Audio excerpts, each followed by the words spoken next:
Hello guys, तो आप लोगों को सतराम क्लिनिक पे बहुत बहुत स्वागत है। और आज इस वीडियो में हम लोग समझने वाले हैं कि बुखार क्या होता है और बुखार क्यों आता है और कितने प्रकार के होते हैं। जैसे आप लोगों ने नाम सुन रखा होगा कि टाइफाइड बुखार क्या होता है, डेंगू बुखार क्या होता है, मलेरिया बुखार क्या होता है, या ऐसे नॉर्मल बहुत प्रकार के बुखार आते हैं। अगर आपका बुखार 102 डिग्री फ़ारेनहाइट चला जाता है तो उससे क्या दिक्कत होगी। आखिर बुखार को कैसे नापा जा सकता है, किन किन स्थानों से बुखार का पता लगाया जा सकता है, बुखार में क्या क्या दिक्कतें होती है और बुखार क्यों आती है, और बुखार आ जाए तो आपको क्या क्या करनी चाहिए, इन सभी की जानकारी इस वीडियो में आप लोग को देने वाला हूं। बस पूरे वीडियो में बने रहिए, आज अब बहुत कुछ सीखने वाले हैं। तो चलिए वीडियो को स्टार्ट करते हैं। तो पहला क्या लिख रहा है कि fever is a condition in which body temperature higher than normal.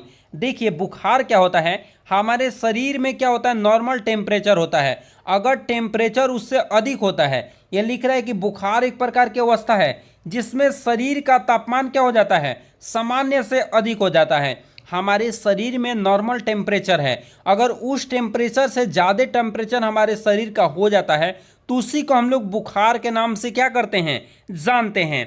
देखिए यहाँ पे दे रखा है कि नॉर्मल टेम्परेचर में be different according to person और person but usually around it इतना।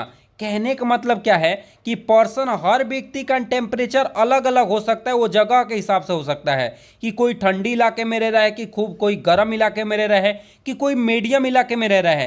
कहने का मतलब हर पर्सन का क्या होता है, टेम्परेचर अलग हो सकता है। लेकिन आपको ध्यान रखना है कि नॉर्मल सामान्यता कितना माना गया है। तो माना गया है, अगर सेल्सियस में लेते हैं तो 37 डिग्री हमारे शरीर का टेम्परेचर कितना रहना चाहिए, तो 37 डिग्री सेल्सियस रहना चाहिए। अगर फ़ारेनहाइट की बात करता है तो आपको याद रखना है कि 98.6 डिग्री फ़ारेनहाइट रहना चाहिए। तो ये नॉर्मल रेंज है, हमारे शरीर का नॉर्मल रेंज क्या है। अगर डिग्री में सेल्सियस में रहेगा तो 37 डिग्री, अगर फ़ारेनहाइट में रहता है तो 98.6। अगर इससे अधिक होता है, 37 से 38 हो जाए, 38 से 39 हो जाए, तो ये बुखार में चला जाता है। या एक 98.6 है ना, ये कभी कभी 101 हो जाता है, कभी 102 हो जाता है, कभी 103 हो जाता है, तो इसको हम लोग बुखार के श्रेणी में लेते हैं। तो समझ गए होंगे कि आप लोग के शरीर के नॉर्मल टेम्परेचर क्या होता है। अगला देखिए, दूसरा अगला पॉइंट क्या है कि बुखार को पायरेसिया भी के नाम से भी जानते हैं। पायरेसिया के नाम से भी किसको जानते हैं, तो बुखार को जानते हैं, याद रखना है। और बुखार कोई बीमारी नहीं है, यह लक्षण होता है जब हमारा शरीर किसी प्रकार के संक्रमण से लड़ता है।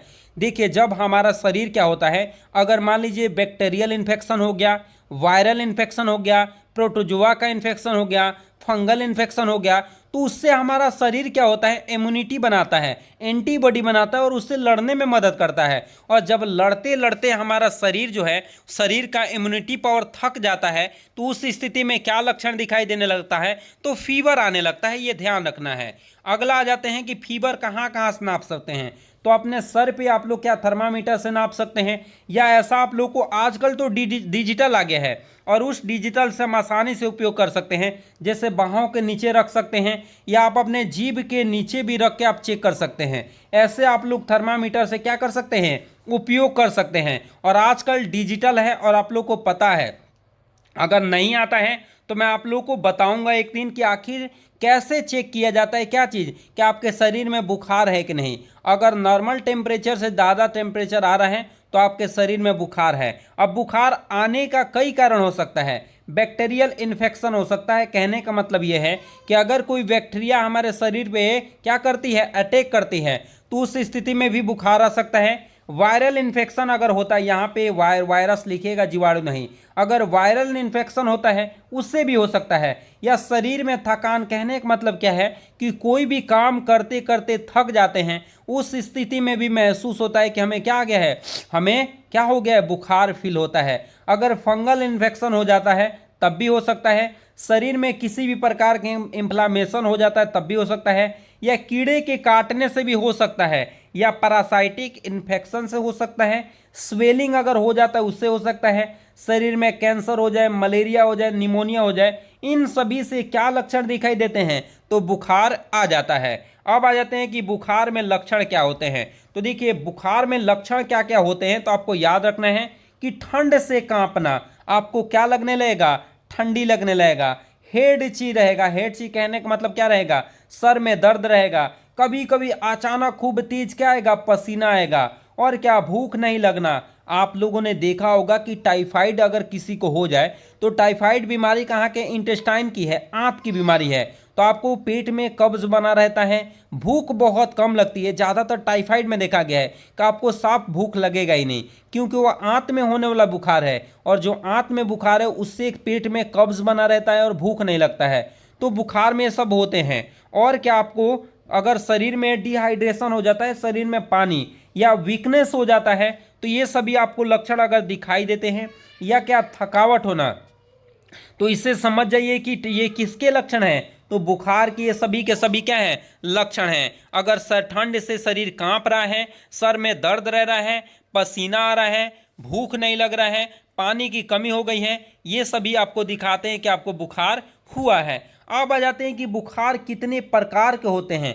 तो अगर कंटिन्यूअस फीवर रह रहा है, हमेशा एक बुखार रहता है जो हमेशा बना रहता है बुखार, जैसे में मलेरिया में फैल्सीफेरम में देखा गया है। मलेरिया फैल्सीफेरम जो जब हमारे शरीर को अटैक करता है, प्लाज्मोडियम फैल्सीफेरम, तो उस स्थिति में क्या होता है, हमेशा बुखार बना रहता है। या इसको क्या बोलते हैं, इंटरमीडिएट फीवर के नाम से जानते हैं, जो 24 घंटे में कितने बार, एक बार कम से कम आता है। और क्या, रिमिटेंट फीवर किसे कहते हैं, तो बुखार सुबह और शाम आता है, ये सुबह लिखेगा। बुखार अगर सुबह दिखे, हिंदी टाइपिंग में मिस्टेक हो सकती है, इसलिए आप लोग ध्यान रखिएगा।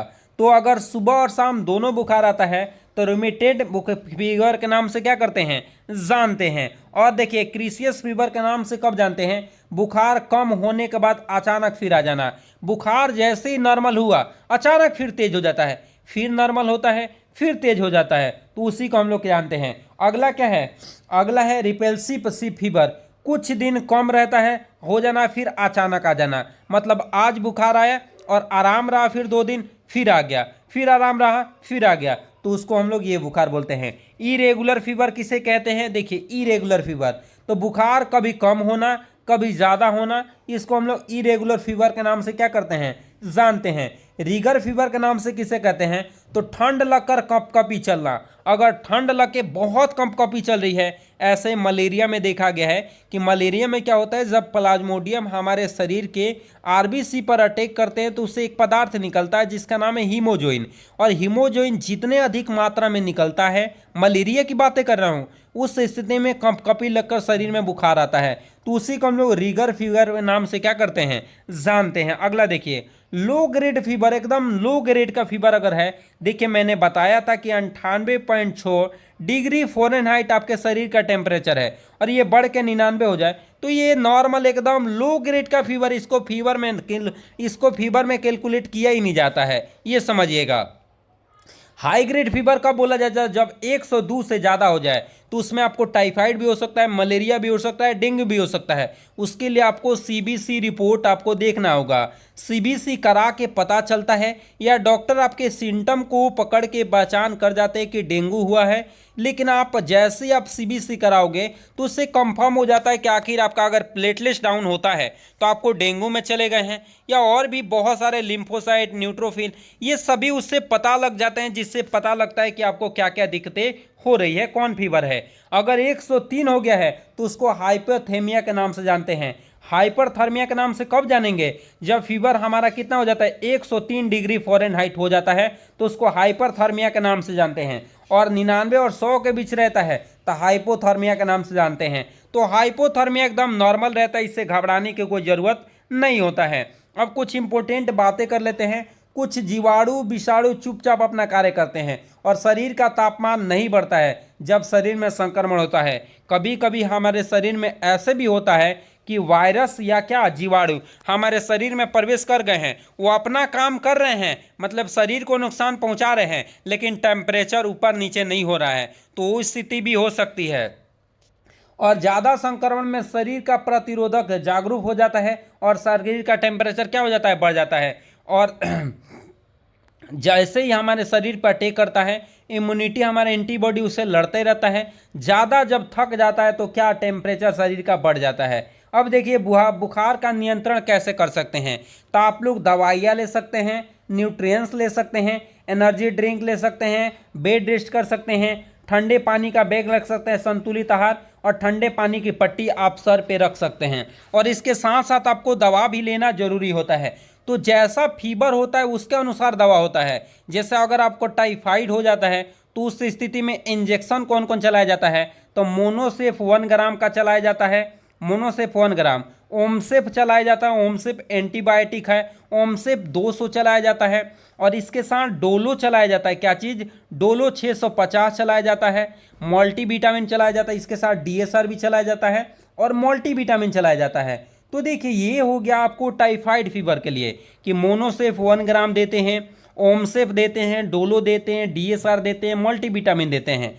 और वही अगर मलेरिया हो जाए तो लाराइगो डीएस देते हैं दवा, या हाइड्रोक्यूनोन या क्यूनोन का कोई मेडिसिन देते हैं उसके साथ, अगर मलेरिया होता है। डेंगू होता है तो आपको उसमें ज़्यादातर चांसेस रहता है कि प्लेटलेट्स बहुत ज़्यादा गिरता है, तो प्लेटलेट्स बढ़ाने के लिए बहुत सारी दवाइयाँ दी जाती है। तो ये सब फीवर के अकॉर्डिंग दवाई दिया जाता है। तो इसमें आप लोगों को मेडिसिन का मैं चर्चा बिल्कुल नहीं करूंगा, क्योंकि अलग अलग फीवर के लिए अलग अलग दवाइयाँ हैं, तो उसके लिए मैं इसमें आप वीडियो में आप लोग को नहीं बताऊंगा। अगर चाहते हैं कि ऐसी वीडियो आपको प्रतिदिन मिले और आप बहुत ही बेहतरीन करें, तो अभी मेरे चैनल को सब्सक्राइब कर लीजिए ताकि आपको ऐसी प्रतिदिन वीडियो मिलते रहेंगे। चलते हैं, इसी के साथ चलते हैं, मिलेंगे अगले वीडियो में, तब तक के लिए जय हिंद।